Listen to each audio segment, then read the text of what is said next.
நிமிர்ந்திரல் நேர்களுக்கு அன்பான வணக்கம். அண்ணாமலை அரசியல் இயக்கத்தை நோக்கி அடியடி வைத்திருக்கக்கூடிய சூழல்ல கன்னியாகுமரி மாவட்டத்திலிருந்து பாஜகவினர் பலரும் முதல் கட்டமா அண்ணாமலை அவர்கள் பின்னால் அணிவகுக்கிற காட்சிகளை பார்த்துட்டு இருக்கோம். அந்த வகையில கன்னியாகுமரி நகர்மன்றத்தினுடைய கவுன்சிலர் பாஜகவோட முன்னாள் மாவட்ட செயலாளர் சுபாஷ் நம்மோட இருக்காரு. அவர்கிட்ட தான் இன்னைக்கு நம்ம பேச இருக்கோம். கேட்பதற்கும் பேசுவதற்கும் நிறையவே இருக்கிறது. பேசி விடலாம். வணக்கம் சார். வணக்கம் சார். கிட்டத்தட்ட பாஜகவுக்கும் உங்களுக்குமான பந்தம் என்பது நீண்டகால பந்தமாக இருக்கும். கண்டிப்பா அந்த உறவு என்பது மோடியால் எழுந்த ஒரு உறவாக கூட இருந்திருக்கலாம். நீங்க நீண்ட காலமா ஒரு RSS பாஜக அந்த பின்னணியில் வந்தவங்க 2014 பின்பு மோடி மீதான அபிமானம், அது எந்த இடத்துல அண்ணாமலை அபிமானம் அப்படிங்கிற இடம் நோக்கி நகருது சார் உங்களை மாதிரியான தொண்டர்கள் நிர்வாகிகள் மனசுல? நாங்கள் எல்லாரும் வந்து பிஜேபி ஒரு சித்தாந்தம் அப்படி பயணிச்சுட்டு இருந்தவங்க. 2020க்கு பிறகு அண்ணாமலைங்கிற ஒரு வருகைக்கு பின்னால் பார்த்தீங்கன்னா வந்து அவரோட நிலைப்பாடு பார்த்திங்கன்னா தமிழ்நாடு முழுக்க ஒரு எதிர்கட்சி எப்படி இருக்குமோ அந்த அளவுக்கு ஒரு டெய்லி ஒரு ப்ரெஸ் மீட்டாக இருக்கட்டும், டெய்லி உள்ள போராட்டங்கள் நாங்கள் டெய்லி எங்களை ஆக்டிவாக உருவாக்கிக்கிட்டோம். உதாரணமாக எங்கள் சொந்த தொழிலெலாம் கூட விட்டு கூட அண்ணாமலை இருக்கும்போது அவங்களோட செயல்பாடு நாங்களும் அதே மாதிரி ஒரு மாவட்ட நிர்வாகிகளாக இருக்கும்போது அதே மாதிரி செயல்பட்டு என்னாச்சுன்னா நாங்கள் எங்களோட ஆக்டிவிட்டீஸும் கூடிச்சு. டெய்லி போராட்டங்கள், ஆர்ப்பாட்டங்கள், இந்த மாதிரி நிறைய விஷயங்களை கலந்து அது வந்து அரசியல் சூழ்நிலை அப்படி அழகாக உருவாகி வந்து அன்றைக்கி வந்து எப்படி வந்துச்சுன்னா பாஜக வெர்சஸ் டிஎம்கேங்கிற ஒரு சூழ்நிலை உருவாகி வந்த சூழ்நிலை அங்கே அன்றைக்கி இருந்துச்சு. அதை வந்து இன்றைக்கி வந்து அந்த ஸ்பேஸ்லாம் இல்லாமல் இன்றைக்கி நாங்கள் ஏதோ ஒரு வெற்றிடம் மாதிரி நாங்கள் இன்றைக்கி இருந்துகிட்ருக்கோம். இப்போ அண்ணாமலைக்கு மாநில தலைவரிலிருந்து எடுத்த நிகழ்வு அன்னைக்கு அவங்கள ஒரு அவமானப்படுத்துகிற மாதிரி எங்களுக்கெல்லாம் ஒரு மனசில் ஒரு எண்ணம் இருந்தாலும் கூட நாங்கள் பிஜேபியில் பயணம் பண்ணிகிட்டே தான் இருந்தோம்.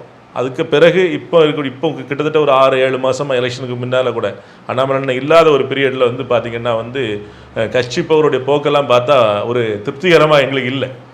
நாங்கள் எதிர்பார்த்துட்டு இருக்கோம் அந்த பிஜேபி தான் எங்களுக்கு நாங்கள் ஒரு பிடிச்ச கட்சியாக இருந்தால் கூட அந்த மாதிரி ஒரு ட்ராவலை நாங்கள் எதிர்பார்த்துட்டு இருக்கோம்.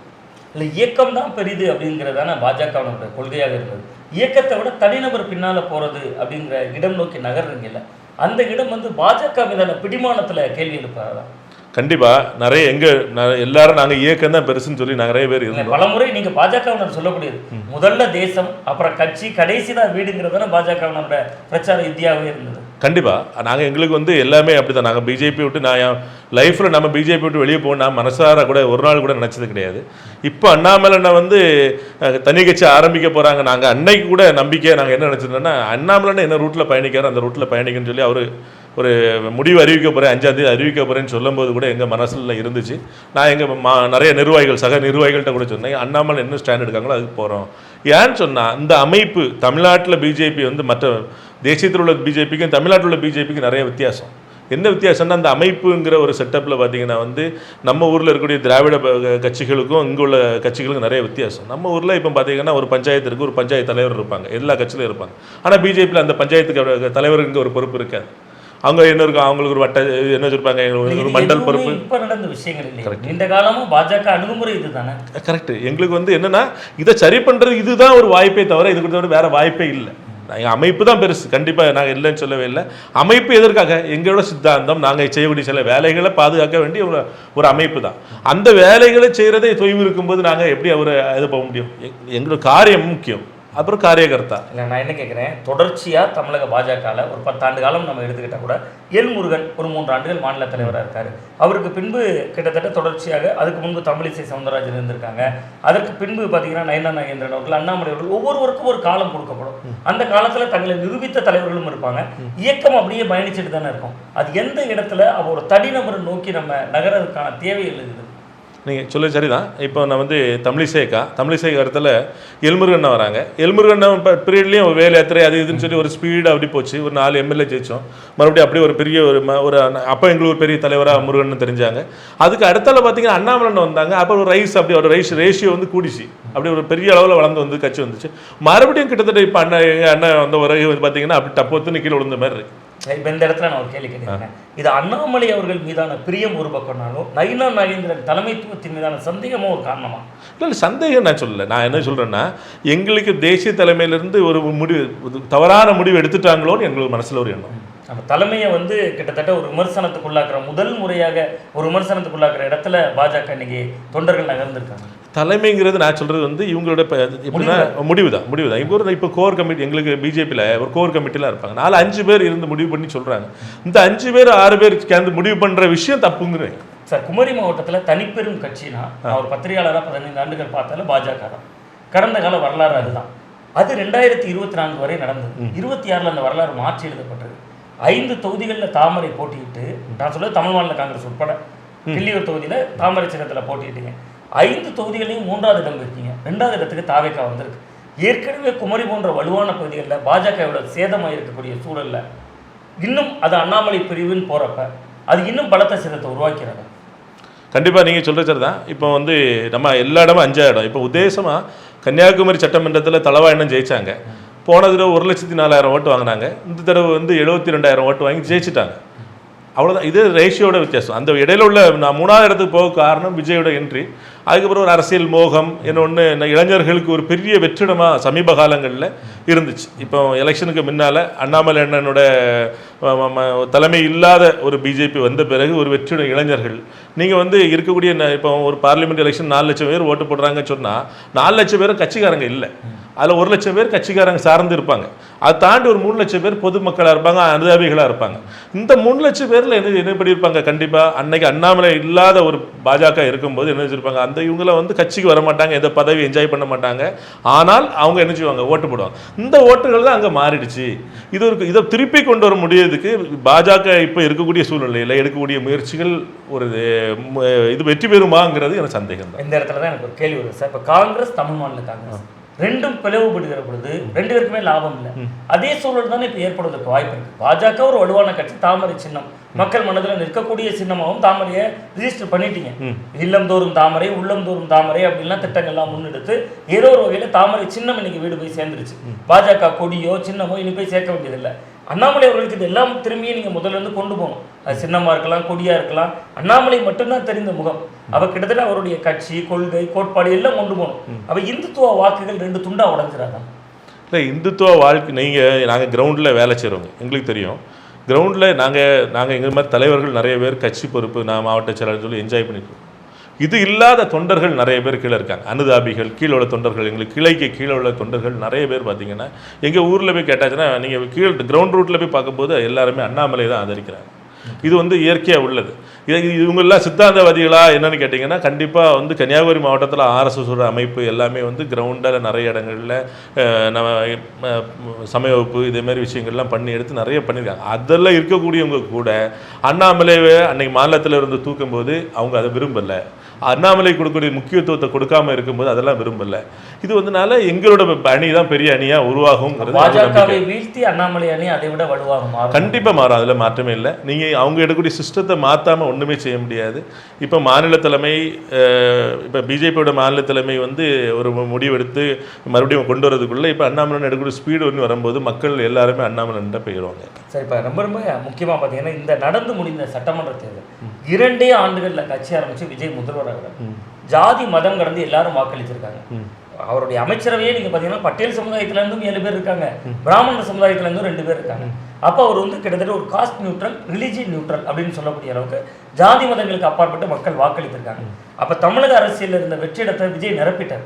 மீண்டும் அண்ணாமலைக்கான தேவை இருக்காங்க? இல்லை, கண்டிப்பா தேவை இருக்கு. ஒரு வெற்றி நீங்க சொல்றது வந்து இப்ப எதிர்கட்சி யாருன்னு சொல்லுங்க. அவங்க என்ன மாதிரி அரசியல் பண்ணுறாங்கன்னு கேட்டால் வந்த நாள்லேயே சனாதானம் எதிர்ப்புன்னு சொல்லி தான் அரசியல். அவங்க யார்? உதயநிதி ஸ்டாலின் வந்து நாள்லேயே அந்த எதிர்ப்பு தான் பண்ணுறாங்க. அதுக்கு இவங்க தட்டி கேட்டாங்களா? நீங்கள் ஜாதி இல்லை மதம் இல்லைன்னு சொல்கிறோம். அன்றைக்கி சனாதானத்தை பற்றி பேசும்போது இவங்க தட்டி கேட்டிருந்தா தானே அது வந்து நியூட்ரான கவர்மெண்ட்னு சொல்ல முடியும். அப்படி இல்லையா? அவங்களும் அதே மாதிரி தானே போயிட்டுருக்காங்க. இல்லை, இப்போ நீங்கள் ரொம்ப ரொம்ப முக்கியமாக பார்த்தீங்கன்னா வரக்கூடிய சட்டமன்ற தேர்தலாக இருக்கலாம், நாடாளுமன்ற தேர்தலாக இருக்கலாம். அப்போ தமிழ்நாட்டு அரசியலில் நடந்து முடிந்த தேர்தல்கள்லேயே பாஜக துடை தெரியப்பட்டிருக்கு. நீங்கள் 2026 தேர்தல் முடிவு அதுதான் நமக்கு சொல்லுது. ஒரு சீட் தான் ஜெயிச்சிருக்கு பாஜக. 24ல் வலுவான அணி. நீங்கள் சொல்கிற அண்ணாமலை வீதி வீதியாக போய் பிரச்சாரம் செய்தார், ஒரு பெரிய ஓட்டுத்திரலை உருவாக்கினான்னு உங்களுடைய பார்வையாக இருந்தாலும் ரிசல்ட் என்ன? 18% ஓட்டு எடுத்திருக்கு அந்த அணி. அப்போ 82% தமிழர்கள் பாஜகவுக்கு எதிர் துருவத்தில் இருக்காங்க. அப்போ பாஜகவை எதிர்த்தாதான் தமிழ்நாட்டில் அரசியல் கிளம்பும்போது அண்ணாமலை என்ன நடவடிக்கையில் ஈடுபடுவாங்க?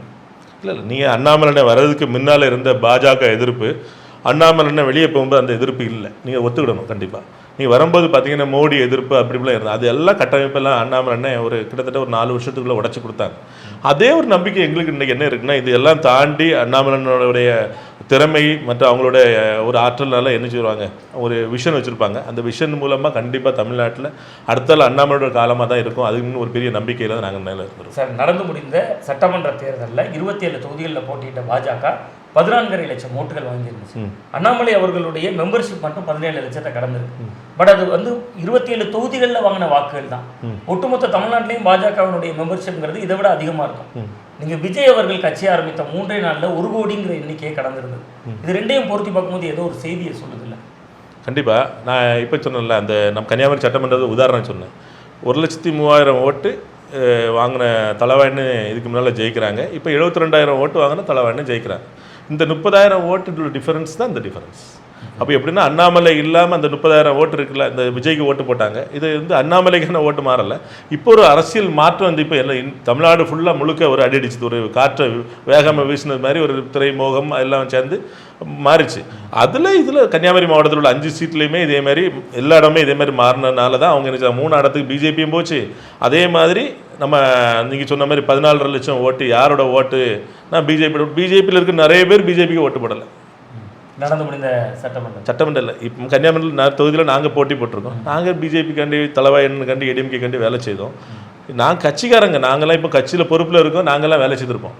அதை தாண்டி தொண்டர்கள் நிறைய பேர் நினைச்சிருக்க மாட்டாங்க. கரெக்டாக போடும். அதை நான் உள்ள போகும்போது எனக்கு ஃபீலாச்சு. சார், இப்போ ரொம்ப முக்கியமாக நீங்கள் ஒரு விஷயம் கேட்டீங்க, எதிர்கட்சி யாரு அந்த இடத்துக்கு அண்ணாமலை வருவார். எதிர்கட்சி யாருங்கிறதையும் விஜய் தானே தீர்மானிக்கிறார். அவர் சொல்றாரு, எனக்கும் திமுகவுக்கும் தான் போட்டின்னு தேர்தலுக்கு முன்னாடியும் சொன்னாரு.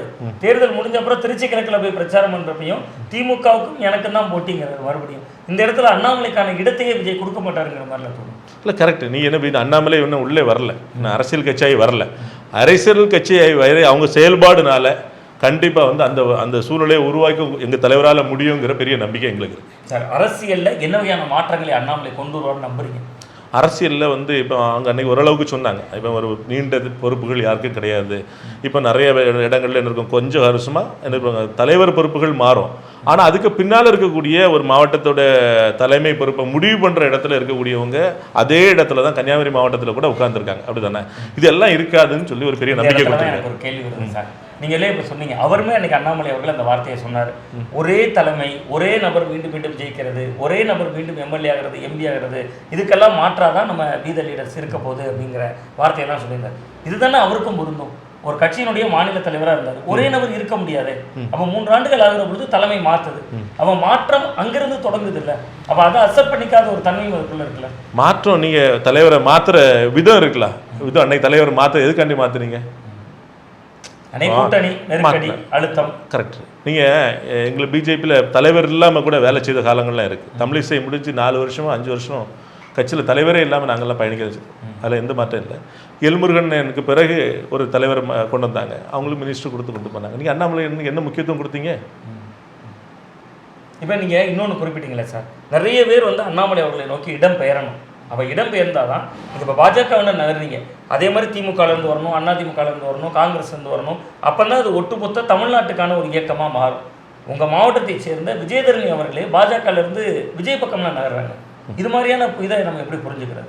இப்போ எல்லாருக்கும் ஆளுங்கட்சியில் வாழ்ந்தவங்களுக்கு வந்து மறுபடியும் ஆளுங்கட்சிக்கு போகணுங்கிற எண்ணம் இருக்குது. அதோட பச்சை மாலினம் போனதாக இருக்கும், விஜயதரணி போகிறது, இப்படி நிறைய பேர் போகிறாங்க. இப்போ உதாரணம் நிறைய எங்கள் ஊரில் கூட சொல்லலாம். ஏன் அண்ணாமலை ஒரு சாய்ஸை எடுக்க தயங்குறாங்களா, அல்லது அது என்ன காரணம் அப்படின்னு? இப்பவும் கூட நிறைய திமுகலேருந்து ஐடி பிரிவில் இருந்து வந்திருக்காங்க, கட்சிக்கு வந்திருக்காங்க, பிஜேபி வந்திருக்காங்க, அதிமுகலேருந்து ஐடி பிரிவிலேருந்து வந்திருக்காங்க. இளைஞர் அணியோட ஒரு எங்கள் சொந்த ஒன்றியத்தில் இருக்க இளைஞர் அணி தலைவர் கூட எங்கள் கட்சியில் வந்து சேர்ந்தாங்க, நேற்று சேர்ந்தாங்க.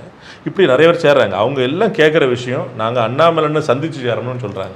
அதற்கான சூழ்நிலை மாவட்ட வாரியாக அண்ணாமலைன்னு சுற்றுப்பயணம் வரும்போது ஒரு பெரிய மாற்றம் வரும். இது எங்கேருந்து வரும்னு கேட்டிங்கன்னா பிஜேபியிலேருந்து கூட வரும். நிறைய பேர் துண்டு போட்டு வச்சாச்சு, கார்டு போட்டு வச்சுட்டாங்க, நிறைய நிர்வாகிகள் போட்டு வச்சுட்டாங்க. ஆனால் அவங்க இங்கே வரதுக்கு வந்து என்ன தடுக்குதுன்னு சொன்னால், எங்கே வந்து சேரது, எங்கே இன்னும் ஒரு தலைமையோ எங்களுக்கு ஒரு நிர்வாகிகளோ என்ன விஜய் லீடர்ஸில் கொண்டு வரல. இது அப்படி ஒரு தலைமை இருந்துட்டு இருக்கு. பொறுப்பாளர்கள் நியமனமும் பண்ணலை. இது மாற்று கட்சிக்காரங்களுக்கு அது எங்கே போய் சேரணும் நிறைய பேர் கார்டு போட்டு வச்சிருப்பாங்க. இந்த நிலையில் இப்போ இதுவரைக்கான பெரிய விஷயங்கள், கட்சி பொறுப்பு எதுவும் போடாத சூழலையும் மக்கள்கிட்ட எப்படி உணர்றீங்க சார்? களத்துக்கு போயிருக்கீங்க, மக்கள் அண்ணாமலை அவர்களை எப்படி பார்க்குறாங்க, என்ன வகையான உரையாடல்கள் உங்களுக்கு அவங்களுக்கு இருக்கு? நாங்கள் எங்கள் கீழே நான் கவுன்சிலர் நாங்கள் ஊரில் கேட்கும்போது கூட நிறைய பேர் சேர்ந்தது சந்தோஷமாக ரொம்ப மன நிறைவாக சொல்கிறாங்க. இது வந்து பிஜேபி ஓட்டு போட்டவங்களான்னு கேட்டிங்கன்னா நாங்கள் நின்று ஜெயித்த வார்டில் கூட பெரிய அளவில் எங்கள் ஒரு கன்னியாகுமரி உங்களுக்கு தெரியும், பெரிய அளவில் பிஜேபியோட பெல்ட்டுகள் இல்லாத இடங்கள்லாம். ஆனால் இப்போ கூட அவங்க அண்ணாமலைங்கிறது தான் பிறகு தான் பிஜேபி தெரிய ஆரம்பித்த மக்கள். இதுக்கு முன்னால் தமிழ்நாட்டில் இருக்கிற மக்கள் நிறைய பேருக்கு வந்து பிஜேபி தெரியாது. இப்போ பிஜேபி அண்ணாமலையை வச்சு தான் தெரியும், நிறைய பேருக்கு தெரியும். அந்த மக்கள் நிறைய பேர் விரும்புறாங்க. நம்ம இன்னொரு விஷயம் பார்க்க வேண்டியது, அண்ணாமலைங்கிற நபரையும் பிஜேபி வச்சு தான் தெரியும் மக்கள். கண்டிப்பா அதில் மாற்றமே இல்லை. அண்ணாமலை செயல்பாடுகள் இப்போ நான் ஒரு ஆள்லாம் கட்சி தான் நம்மளை வளர்த்துருக்கோம், அதில் ஒரு பொறுப்பு கொடுத்துருப்பாங்க, என்னோட ஆக்டிவிட்டீஸ் இதெல்லாம் வச்சு தான் நினைச்சிருப்போம் வந்திருப்போம். இப்போ நான் வந்து அதுக்கு முன்னாலே சிவசேனா அப்படிப்பட்ட அமைப்புகளில் இருந்து வந்தால் கூட இந்த வெளியே இப்போ அகசீஸ்வரமோ நாகர்கோவில் உள்ள மக்களுக்கு பிஜேபி தான் இன்னைக்கு அடையாளப்படுத்தி காட்டியிருக்கோம், என்னோட செயல் தான் காட்டியிருக்கோம். அப்படி தானே? நிறைவா ஒரு கேள்வி சார், பாஜகவோட பி டீம் தான் அண்ணாமலை அப்படின்னு திமுக உள்ளிட்ட எதிர்க்கட்சிகள் இப்போ விமர்சனம் செய்ய ஆரம்பிச்சிட்டாங்க. பி டீமா அல்லது ஒட்டுமொத்த தமிழ்நாட்டு மக்களுக்கான நபரா அண்ணாமலை அவர்கள் இயங்க போறாங்க? இப்போ திமுக சொல்கிறாங்க பி டீம். இன்னைக்கு திமுக கூட்டணியில் இருந்த காங்கிரஸ், கம்யூனிஸ்ட் இந்த மாதிரி கட்சிகள் எல்லாரும் எங்கே இருக்காங்க? திமுக போனதில் இருந்த ஒரு ஆட்சியோட எதிர்ப்பு தன்மைகளுக்காக வேண்டி உருவாக்கப்பட்டது தான் விஜயை வச்சு நினைச்சிட்டாங்க வந்துட்டாங்க. அதனால விசிகாவோட தலைவர் திருமாவளவன் சொல்லியிருந்தார் தேர்தலுக்கு முன்பு, ஆர்எஸ்எஸ் பெற்ற பிள்ளை அப்படின்னு சொல்லியிருந்தார் விஜய். ஆமாம், இன்னைக்கு அவரோட தான் அமைச்சரவையிலும் பங்கெடுக்கிறார். கண்டிப்பாக அதான் அது வந்து பொன்ராஜன் நல்லா பேசினாங்கல்ல, ஒரு அன்னைக்கு கொடுத்துருந்தாங்க பேட்டி, அண்ணாச்சி கொடுத்துருந்தாங்க. அதே மாதிரி தான் அன்னை விடுதலை சிறுத்தைகளாக இருக்கட்டும், காங்கிரஸாக இருக்கட்டும், விஜய் கூட இருக்கக்கூடிய அதிகாரப்பூர்வமான அவ்வளோ கட்சிகளும் திமுகவோட இருந்து ஜெயிச்சவங்க தான் நினைச்சுதாங்க இங்கே வந்து சேர்ந்துருக்காங்க. அது மிச்ச அதிமுகலேருந்து வந்தவங்களாம் கட்சியை விட்டு தான் இங்கே வந்திருக்காங்க, கட்சியிலேருந்து ரிசைன் பண்ணி தான் இங்கே வந்திருக்காங்களே தவிர, அதனால யார் பி டீம்னு மக்களுக்கு தெரியும். திமுகவோட பி டீம் தான் விஜய். ரொம்ப நன்றி.